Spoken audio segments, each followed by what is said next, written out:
یہ پہلا سوال ہندوستان سے ایک دوست کا بھجوایا ہوا ہے. وہ پوچھنا چاہتے ہیں کہ نماز کسوف و خسوف کیوں پڑھی جاتی ہے؟ کیا گرہن کے وقت کسی حادثے یا نقصان کا خطرہ لاحق ہوتا ہے؟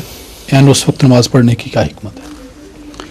کسوف و خسوف کے متعلق بھی اور باقی تمام اجرام فلکی کے متعلق بھی ان کی تبدیلیوں کے متعلق حضور اکرم صلی اللہ علیہ وسلم نے فرمایا ہے کہ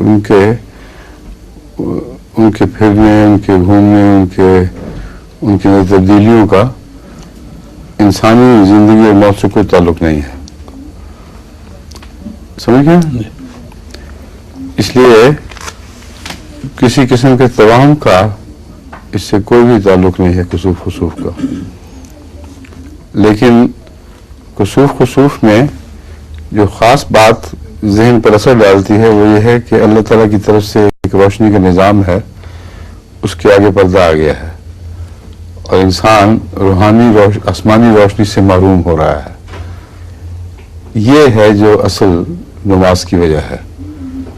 اور اس وقت خصوصیت کے ساتھ، الہا کے ساتھ استغفار کی تعلیم ہے اور دعا زیادہ تر اس میں یہی ہے کہ اللہ ہمیں اپنے نور سے کبھی محروم نہ رکھے اور خدا کے نور اور بندوں کے درمیان وہ پردے حائل نہ ہوں جو انسانی توہمات کے پردے یا وساوس کے پردے ہوتے ہیں.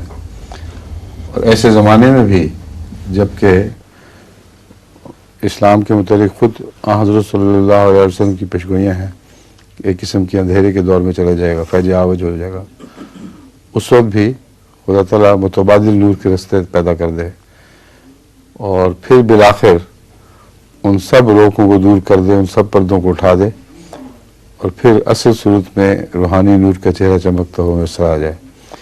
اس کے سوا اس کا کوئی سگنیفیکنس نہیں. سمجھے؟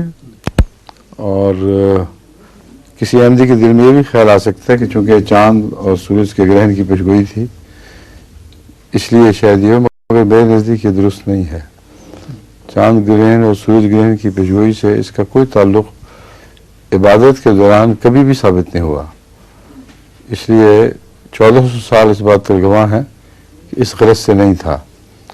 وہ پیشگوئی اپنی ذات میں ایک الگ پیشگوئی ہے اور اس کا سلسلہ حضرت مسیح سے شروع ہوا ہے.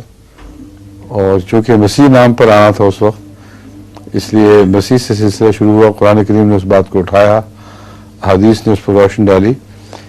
اس استنباط کی ضرورت بھی کوئی نہیں ہے کہ کسوف خسوف کی اس وجہ سے کوئی فائدہ نہیں. خام خواہ ہر بات کو زبردستی نہیں گھسیٹنا چاہیے. وہ کھلے نشانات ہیں، اپنی لائن میں مسلسل چل رہے ہیں. آنے والے سے تعلق ان کا بیان ہوا ہے اور یہ ہے ایک قسم کا ابتحال خدا کے حضور. وقتی طور پر اندھیرے پڑ رہے ہیں، اس سے کیا کیا توہمات، کیا کیا اندیشے اٹھ سکتے ہیں جو حقیقی ہوں. اور وہ وہی ہے جو میں نے آپ کے سامنے رکھے ہیں کہ آسمان سے آنے والے نور کے رستے میں جب بھی کوئی روک پیدا ہوگی تو روحانی نور کی طرف انسانی توجہ پھر جاتی ہے اور دعا کی طرف مائل ہوتی ہے.